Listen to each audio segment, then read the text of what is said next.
오후 시간에는 웃음과 울음 사이라는 제목으로 함께 말씀을 나누겠습니다.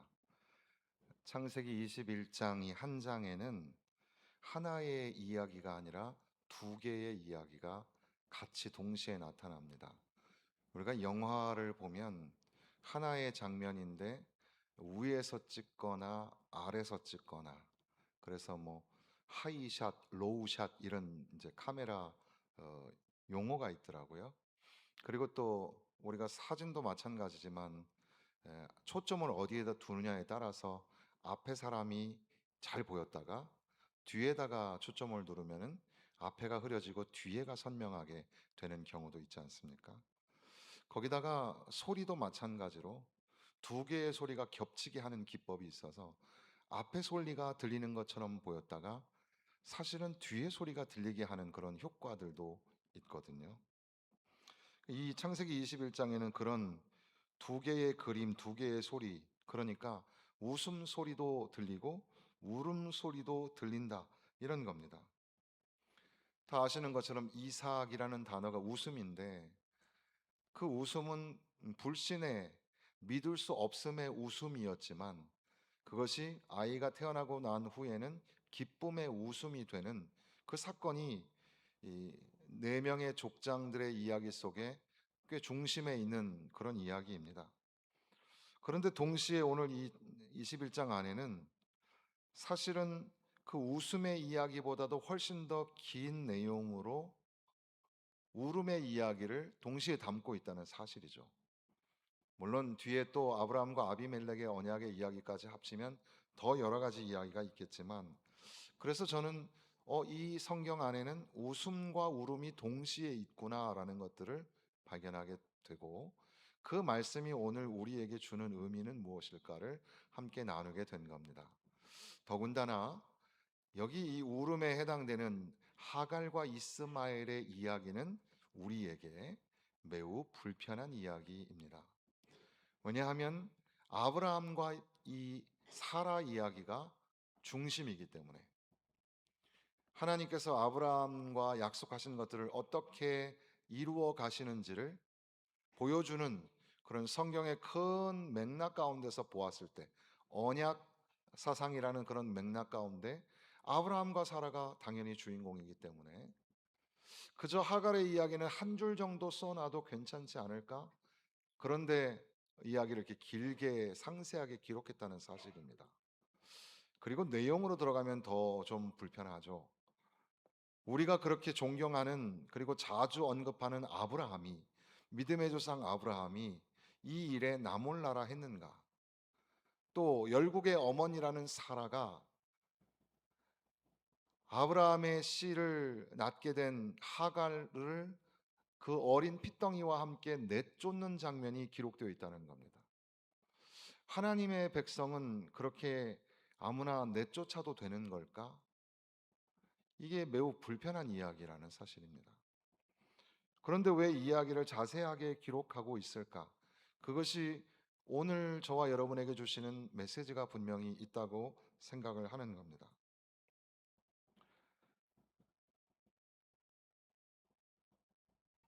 하갈과 이스마엘이 아브라함에게서, 그 사라에게서 쫓겨났을 때 떡과 물 한 가죽 부대를 가져다가 하갈의 어깨에 메어주고 나가게 했는데, 그게 뭐 큰 힘이 되겠습니까? 브엘세바 광야로, 그러니까 잔치집에서 웃음이 막 울려 퍼지는 그런 잔치집에서 갑자기 배경이 브엘세바 광야로, 물 한 줌밖에는 없는 그런 광야로, 어디로 가야 할지 모르는 그런 상황으로 지금 배경이 바뀌고 있는 겁니다. 그런데 설상가상으로 가죽 부대에 그나마 담았던 물도 다 떨어지게 되고, 그러니 이제 이 아이도 굶어 죽고 나도 굶어 죽게 생긴 상황입니다. 그리고 우리는 못 먹어도 애들 못 먹는 건 또 부모님이 못 보잖아요. 그런데 그 아이가 눈앞에서 죽게 되었으니 얼마나 고통스러웠겠습니까? 차마 가까이서 두고 볼 수가 없어서 그 아이를 내려놓고 멀찌감치 떨어져서, 16절에는 그 거리가 화살 한바탕 거리 떨어져 마주 앉아 바라보며 그랬습니다.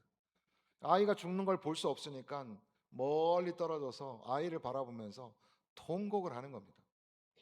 막 울어요. 소리를 내어 울었다.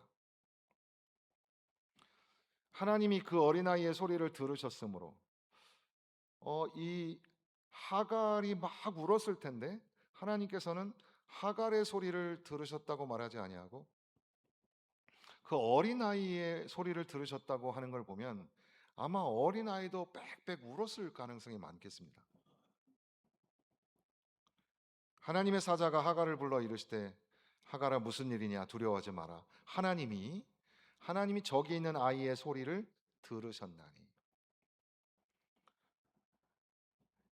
하나님께서는 광야에 버려진 인생, 그 인생을 불쌍히 여기시고 하나님께서는 이제 그 아이와 함께 곧 죽게 될 정말 불행한 인생, 그가 마지막 울부짖어 목 놓아 울부짖는 그 눈물과 탄식을 하나님은 외면하지 않으시는 분이라는 사실입니다.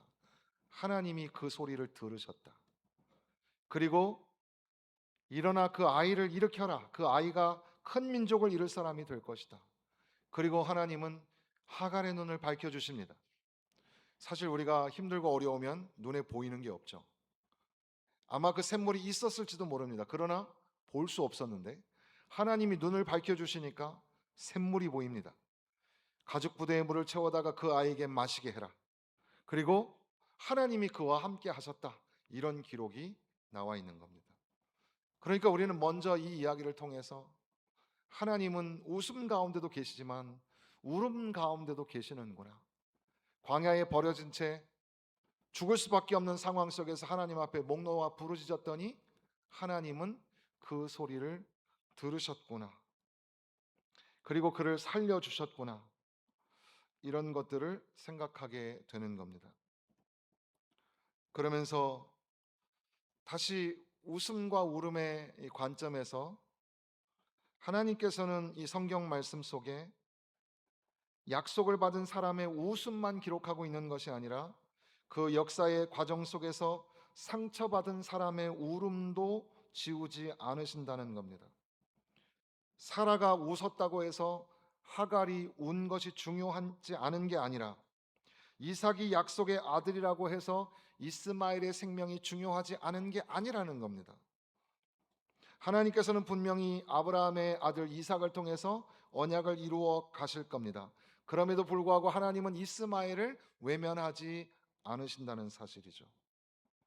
우리가 하나님의 자녀라고 하면서 하나님의 자녀가 아닌 것처럼 보이는 사람에게 우리 스스로 또한 불평등을 만들어내고 있는 것은 아닌가 생각해 봐야 합니다.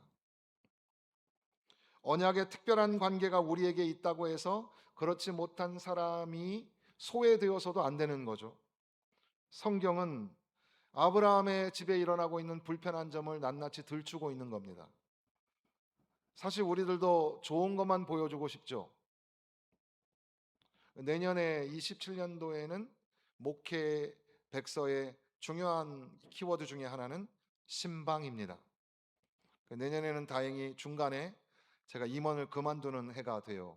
그래서 내년 한 해는 좀 우리 전체 성도들이 다 신방을 받았으면 좋겠다. 그런 생각을 합니다.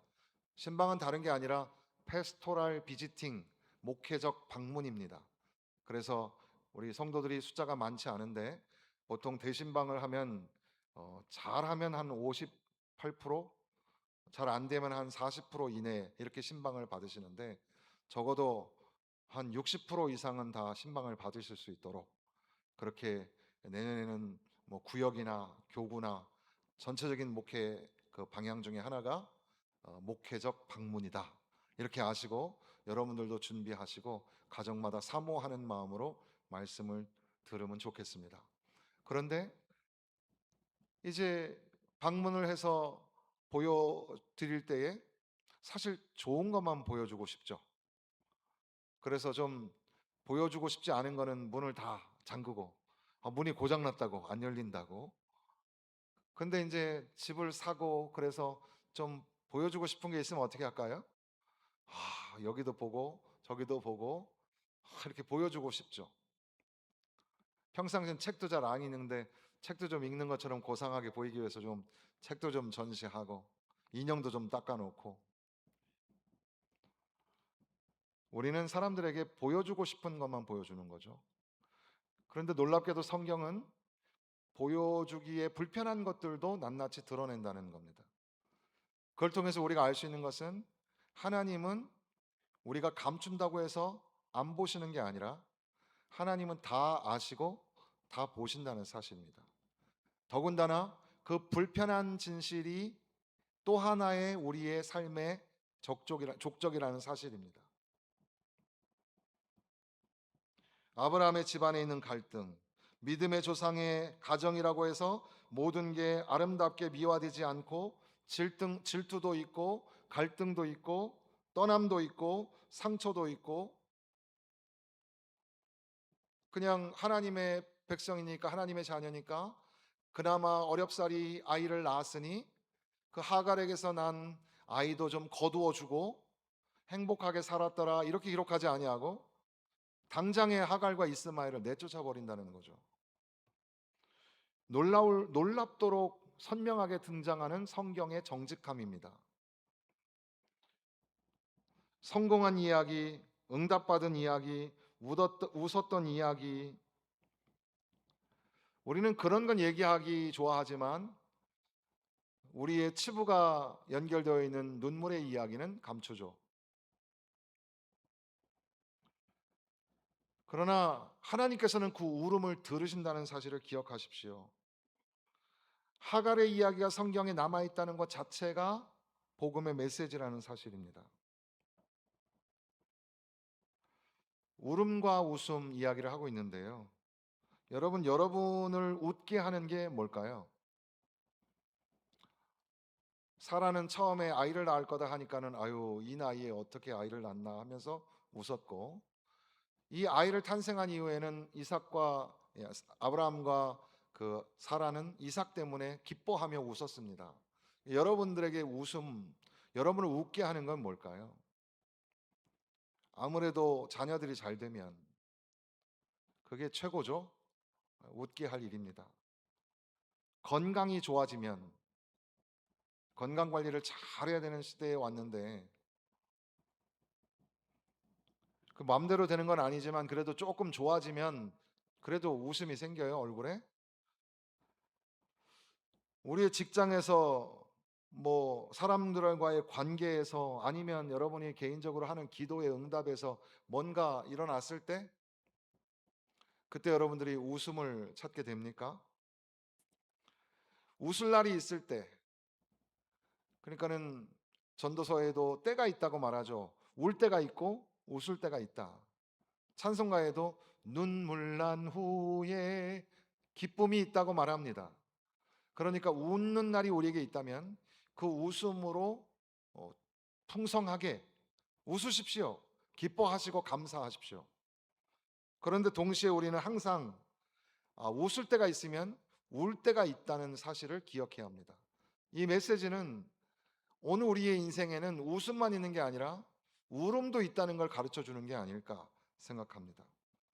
겉으로는 아무한테도 말하지 못하는 자녀들의 문제, 아무에게 이야기 못하는 그런 부부의 문제, 직장의 문제, 질병의 문제, 노년의 외로움의 문제,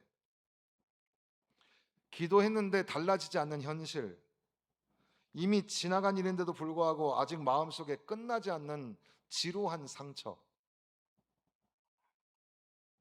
하갈은 아들 앞에서 울지도 못하고 아이가 죽는 모습을 볼 수 없어 멀리 떨어져 앉아가지고 그래가지고 통곡을 하면서 울었습니다.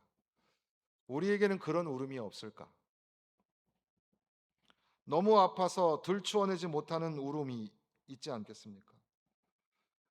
도무지 설명이 안 돼서 입을 다물고 마는 그런 울음이 있고, 사람들한테 말해봐야 달라질 게 없다고 혼자 삼키는 울음이 있지 않겠습니까? 오늘 성경은 너의 인생에는 울음이 없을 거야 라고 말하지 아니하고 하나님이 너의 울음을 들으신다, 이렇게 말씀하시는 겁니다. 그러니까 신앙은 울지 않는 게 아니라 내가 울고 있을 때도 하나님이 들으신다는 거죠. 하나님께서는 하갈의 눈을 밝히셨고 운물을 보게 하셨다. 하나님께서 그녀의 눈을 여셨다. 이게 직역하면 그렇게 될 텐데, 갑자기 운물을 만들어내신 게 아니라 하나님께서는 하갈의 눈을 열어주셨다. 앞서 말씀드린 것처럼 광야에 이미 운물이 있었던 것 같습니다. 하나님께서는 하갈의 눈을 여셔서 보시게 했다는 사실이죠. 사실 우리의 인생이 절망인 것은 우리의 현실이 아무것도 안 보인다는 거예요. 분명히 남아있는 가능성이 있을 텐데 그게 보이질 않아요. 앞이 캄캄한 겁니다. 물이 없다. 길이 없다. 이제 아이랑 죽는 것밖에는 없다. 그때 하나님이 눈을 열어주셔서 운물을 보게 되고 그래서 살게 되었다는 사실입니다. 그러니까 오늘 우리는 광야에서 죽게 될 때 우리도 하나님 앞에 가슴을 치며 울고 하나님이 내 울음소리를 들으신다는 믿음을 가지고 살아가야 되겠습니다.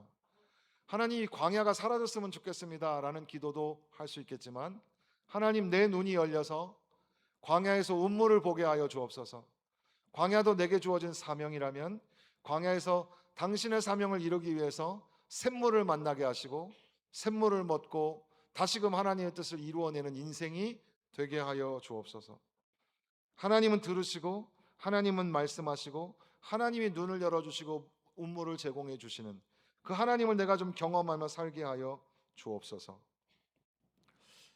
그런데 이 울음과 웃음 사이라는 주제 속에 또 하나를 생각해 보면 우리는 이 말씀을 그래도 아브라함과 사라 이야기에서 각도를 바꿔서 하갈과 이스마엘의 이야기로 지금 쭉 풀어나가는 중에 다시 한번 덜컥 우리 안에 불편함을 한번 생각해 봐야 합니다. 무슨 얘기냐 하면 하나님께서 내 울음을 들으신다. 믿으십니까? 그런데 나는 다른 사람의 울음을 듣고 있는가? 여러분들은 다른 사람들의 우는 소리를 듣고 계십니까?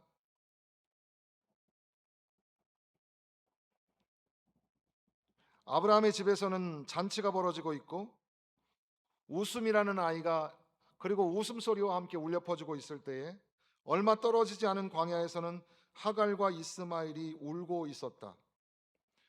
우리의 삶과 비슷한 점이 있습니다. 우리가 웃고 있는 동안에 누군가는 울고 있을 수 있지 않겠습니까? 내 자녀가 잘 돼가지고 막 감사하는데 자녀 때문에 밤새 우는 부모가 동시에 있다는 사실이죠. 건강을 회복해가지고 너무너무 감사해가지고 기뻐하는 사람이 있고 갑자기 청천벽력 같은 소식을 듣고 우는 사람들도 있습니다.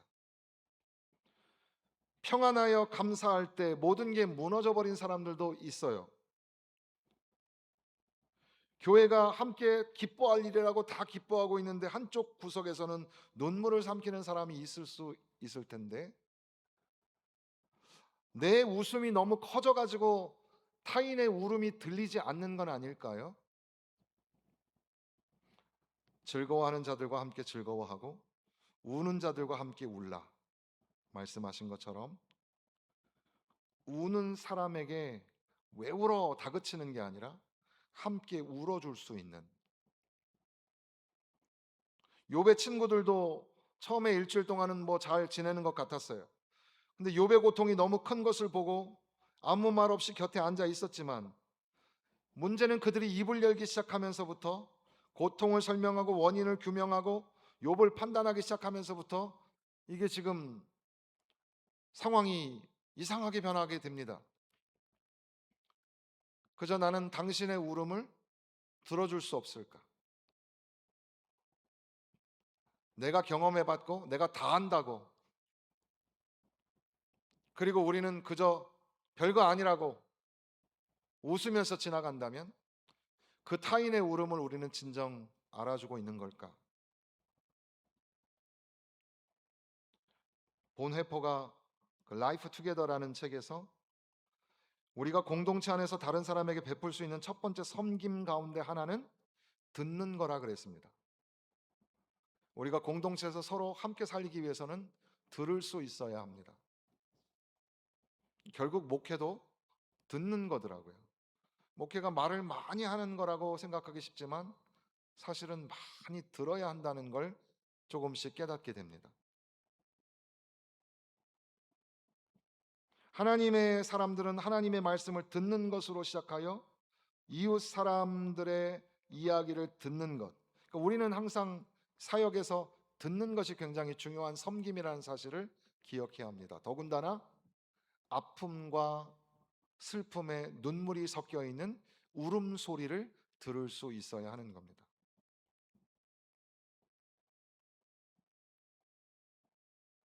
그래서 예전에는 교회마다 전통적으로 보면은 새벽 예배 때 나와서 평상시에도 기도를 많이 하는 게 참 중요합니다. 새벽 예배는 호흡이고 하나님과 인사하는 거고 규칙적인 것이지만, 그러나 어떤 분이 새벽에 나와서 막 울면서 기도하는 거예요. 사람들이 다 가고 그런데 나와서 막 엉엉 울면서 기도하는 거예요. 그러면 그 기도를 가만히 듣는 성도들도 있습니다. 하나님의 천사가 돼서 그 소리를 듣고 그리고 함께 말없이 기도해 주는 겁니다. 한참을 며칠을 그렇게 울면서 기도하다가 눈물을 훔치고 찬송을 부르면서 나가는 거죠. 그리고 몇 해가 지나서 목사님을 찾아와서, 목사님, 제가 옛날 그때쯤에 교회 와서 막 울고 갔던 사람인데 도무지 살 길이 없어서 이제는 하나님 앞에 마지막 투정 부리고 내가 죽어야 되겠다, 그런 마음으로 한참 울는데 가만히 들어보니까 조곤조곤 하면서 누군가 나를 위해 기도하는 걸 듣게 되었다는 거죠. 그리고 주께서 내게 말씀하시기를, 살아라, 내가 너를 살게 하겠다. 그리고 그럭저럭 상황들이 해결되고 살게 되어 문득 그때가 기억이 나서 찾아오게 되었다고. 그런 일들이 참 많이 교회 안에 있었습니다. 하나님은 들으시는 하나님이다. 그런데 오늘 이 메시지 속에서는 그 행간과 여백을 통하여 하나님의 사람도 다른 사람의 울음소리를 듣는 사람이 되어야 한다, 이것을 말씀해 주시는 겁니다. 왜 그런 것 때문에 힘들어하고 그래? 왜 그렇게 쓸데없이 많이 울고 그래? 이렇게 판단하기 전에, 기도하면 다 돼, 나도 그거 다 겪어봤어, 그렇게 빠르게 화제 전환을 하기 전에 하나님께서는 천사를 통해서 하가라, 무슨 일이냐 물으셨던 것처럼 우리들도 울음소리를 듣고 무슨 일이 있나 보다, 그렇게 들어줄 수 있는 사람이 되어야 하지 않겠습니까? 니콜라스 월터 스토프라는 사람이 그 라멘트 포로 선이라는 아들을 잃은 슬픔이라는 책을 쓰셨는데요. 아들을 사고로 잃은 다음에 자신의 슬픔을 돌아보면서 책을 쓴 그런 작은 소책자가 우리나라에도 번역이 됐는데, 결국 이제 훗날 회고해 보니 자기의 슬픔의 중심은 슬픔이라는 감정 자체가 아니라 에릭이라는 그 사랑했던 아들이 슬픔의 중심이었다는 겁니다. 그 말을 조금 더 철학적으로 생각하면 슬픔은 사랑과 깊이 연결되어 있다라는 뜻입니다. 우리는 누군가 울고 있을 때 그 사람의 눈물과 울음소리만 보는 것이 아니라 그 사람을 내가 어떻게 사랑해 줄 수 있을까? 사랑하는 사람이라면 내가 그를 위해서 어떻게 해 주어야 할까? 라는 것들을 생각하게 되죠. 하갈의 울음 이야기 속에서 우리는 단순히 목이 말라서 울고 있는 여인이 아니라, 그래서 광야에서 죽으려고 하는 여인이 아니라 타국에서 종살이를 했던 여인이고 한 가정의 갈등 속에 놓였던 여인이고 자신의 뜻과 상관없이 지금 광야에 버려져서 삶의 방향이 결정되고 결국은 죽어야 되는 인생, 참, 참 비참한 인생이죠. 그러니까 우리네와 비슷해요. 우리들도 들춰보면 참 비참한 인생들이잖아요. 그러니까 한 사람을 그냥 한 문장으로 한 단어로 규정할 것이 아니라 믿음이 없나 봐, 마음이 약하나 봐, 울보야, 그게 아니라 하나님의 사랑으로 그를 보듬어 안을 수 있어야 하지 않을까요? 울음과 웃음 이야기를 하고 있습니다. 계속해서 저는 어떤 관점을 지금 이 설교 가운데 깔고 있는 거냐면, 하나님은 울음소리에도 계시고 웃음소리에도 계신다. 하나님은 웃음과 울음 사이에 거기에 계신다라는 것을 계속 말씀드리고 있는 겁니다. 예수님이 계셨던 그 시대에 예수님 주변에는 수많은 사람들의 목소리가 있었습니다. 예수님은 군중의 큰 소리보다 한 사람의 울부짖는 소리에 귀를 기울이신 적이 있었죠. 앞을 볼 수 없었던 바디메오가 다윗의 자손 예수여 나를 불쌍히 여기소서 막 소리를 칩니다. 사람들은 그를 꾸짖어서 조용히 하라고 합니다. 그의 목소리는 소음 취급받았던 겁니다. 그런데 예수님께서는 마가복음 10장 44절에 기록하기를 예수께서 머물러 서서 그를 부르라 하시니, 예수께서 멈추어 서셨습니다. 그 부르짖는 소리를 듣고 예수님은 멈추어 서셨다는 사실이죠. 십자가를 향해 가시는 길에도 사람들이 절규를 합니다. 그때에 예수님은 그 모든 소리를 들으시는 겁니다. 오늘 교회가 귀가 있어야 하죠. 세상의 탄식 소리와 울음 소리를 들을 수 있어야 하는 겁니다. 오늘 우리 인간이 우리가 망쳐놓은 이 세상의 모든 피조물들의 탄식 소리를 들을 수 있어야 함도 마찬가지입니다. 하나님은 광야의 울음소리를 들으셨습니다.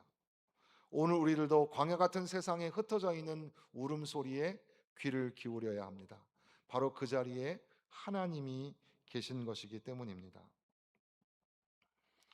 웃음과 울음 사이, 그러니까 하나님께서는 아브라함과 사라에게 약속하신 이삭을 주시면서 하나님의 약속의 성취를 이루어 가십니다. 여러분의 삶의 웃음의 자리에 하나님이 함께 계시기를 주님의 이름으로 축원합니다. 그저 세상 일로 기뻐하고 즐거워하는 정도가 아니라 하나님이 함께 계시기 때문에 하나님 때문에 기뻐하고 웃음이 넘치는, 기쁨이 넘치는 삶을 사시기를 부탁을 드립니다. 그러나 동시에 저와 여러분의 삶에는 울음도 있을 수 있다는 사실이죠. 그 울음의 자리에서 목 놓아 부르시면 하나님은 반드시 우리의 소리를 들으시고 우리를 살려 주시는 겁니다. 때로는 우리가 이 불편한 이야기 속에서 바로 저 이야기가 나의 이야기라는 사실을 깨달을 때 그 울음의 자리에도 하나님은 함께 계신다는 사실이죠. 더 나아가서 우리의 울음의 자리뿐 아니라 당신의 울음의 자리에도 하나님은 같이 계시기를 원하신다는 겁니다. 그 눈에서 눈물을 닦아주시고 하나님이 그들과 함께 계셨고, 우리는 하나님 앞에 기도할 때 주님, 내가 웃을 때 감사하게 하시고 내가 울 때 주님이 듣는 것을 믿게 하시며 다른 사람이 울 때 그 울음을 같이 들어줄 수 있게 하여 주옵소서. 내 문제만 보지 말고 광야에서 목 놓아 울고 있는 사람을 기억하게 하시고 내 웃음만 듣지 말고 타인의 울음도 듣게 하여 주옵소서. 주님이 내 울음소리를 들으신 것처럼, 주님이 내 눈을 밝히셔서 운물을 보게 하신 것처럼 오늘 우리들도 복음의 전도자가 되어서 다른 사람들의 울음의 자리에 찾아가 하나님이 여기 계시다고 말하고 하나님이 그들의 눈을 밝히셔서 운물을 볼 수 있도록 도와줄 수 있는 그런 사람들이 되어야 할 것입니다. 웃음과 울음 사이, 두서없이 드린 말씀을 하나로 정리한다면 하나님은 우리의 웃음 가운데 계십니다. 동시에 하나님은 우리의 울음 가운데도 계십니다. 하나님의 사람은 하나님이 그렇게 들으셨던 것처럼 우리의 삶 가운데서 다른 사람의 울음도 들을 수 있어야 할 겁니다. 주여, 나의 울음소리를 들으신 것처럼 타인의 울음소리를 들을 수 있는 귀를 허락하여 주옵소서.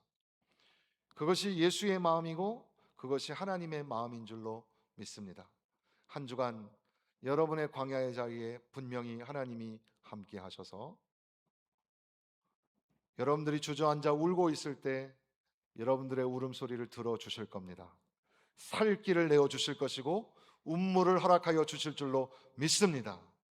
그리고 여러분 때문에 또 한켠에서 울며 죽어야 할 것을 생각하고 있는 사람들이 우리의 손을 통해서 다시금 살아나게 될 줄로 믿습니다. 우리의 삶을 통하여 하나님의 영광이 드러나는, 그렇게 생생하게 웃음과 울음 사이를 살아내시는 저와 여러분 되시기를 주님의 이름으로 축원합니다.